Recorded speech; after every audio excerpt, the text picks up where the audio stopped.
इससे किस तरह की पूछताछ अभी तक हुई है सर, और ओवरऑल इस केस में हम कहां तक पहुंच पाए हैं, बाकी रिकवरी को लेकर भी हमारे प्रयास हैं क्या? ये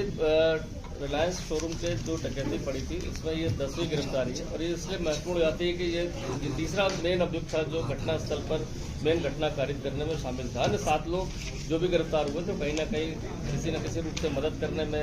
लॉजिस्टिक उपलब्ध कराने में गिरफ्तार हुए थे। प्रेस की गिरफ्तारी बिहार उपरांत जिसको ट्रांजिट रिमांड पर लाया गया यहाँ पर, और जो उससे जानकारी की गई उसमें यही पता चला कि 4 अभियुक्त जो इसके साथ में थे वो बिहार से कार द्वारा चले थे और अम्बाला में उन्होंने गाड़ी चेंज करी। अम्बाला के बाद वो विभिन्न रास्तों से मोटरसाइकिल जो वाहन लूट के अरेंज किए गए थे, चोरी के अरेंज किए गए थे, उनके माध्यम से ये हरिद्वार के गेस्ट हाउस में पहुंचे और वहां के बाद कुछ लोग अलग चले गए, 2 लोग वहां रुके थे और घटना से पूर्व एक दिन पहले रात्रि में ये सभी 4 लोग इकट्ठा होकर और अलग अलग वाहनों से जहाँ घटना कारित करने आए थे। चूंकि पूर्व में 1 महीना पहले सहसपुर के क्षेत्र में रुककर यहाँ पर उनकी टीम में थी और 1-2 जो लोग थे उनके द्वारा रेकी की गई। साथ में ये भी आकर रुककर शहरों में 1-1.5 महीने पहले घूमकर देखकर सभी चीज़ों की रेकी करने के उपरांत इस पूरे प्लान को अंजाम दिया गया था। अब इसकी गिरफ्तारी के उपरांत जो हमें और अन्य प्रांतों से जानकारी मिली थी उसमें जून के महीने में सांगली महाराष्ट्र में भी इसी तरह की डकैती पड़ी थी जिसमें ये वांटेड चल रहा है। तो देखा जाए वहाँ की पुलिस को भी इन्फॉर्म कर दिया, उनसे पूछताछ के लिए वहाँ की टीम भी यहाँ पर शीघ्र पहुँच जाएगी और नियमानुसार अपनी कार्रवाई करेगी। इसका महत्व इसलिए बन जाता है कि अभी काफ़ी दुर्दांत किस्म का इसका जो आपराधिक इतिहास है प्रिंस का 2019 में हाजीपुर कोर्ट में इसने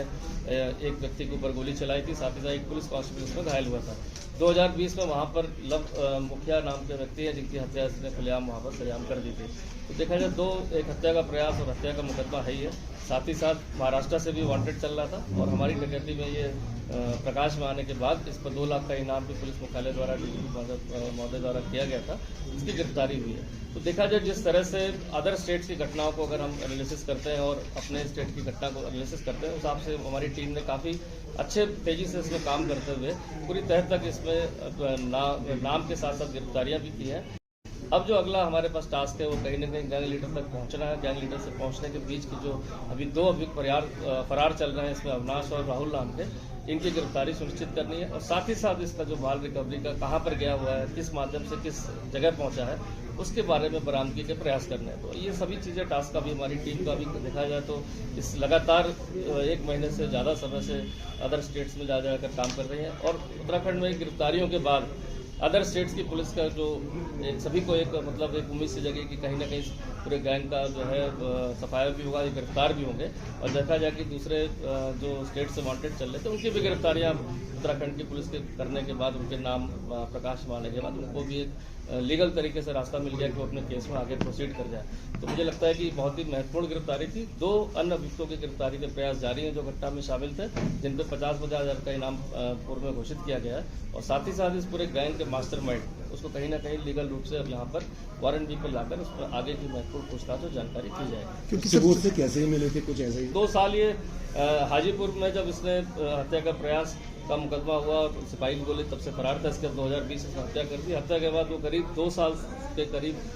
जेल में रहा। वहाँ पर जेल में इसकी पहचान जो उसने बताया कि शशांक और सुबोध नाम से हुई थी और जहाँ पर उसके द्वारा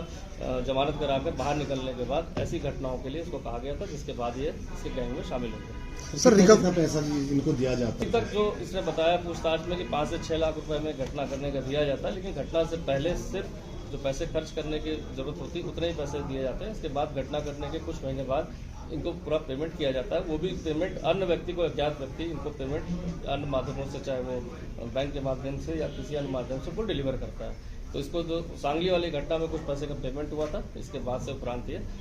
फरार चल रहा था वहाँ से। महाराष्ट्र पुलिस को तलाश कर रही थी और ये हमारी घटना करने के बाद से भी कम से कम 2 से 3 बार नेपाल और बिहार और बंगाल में ही छुपा था।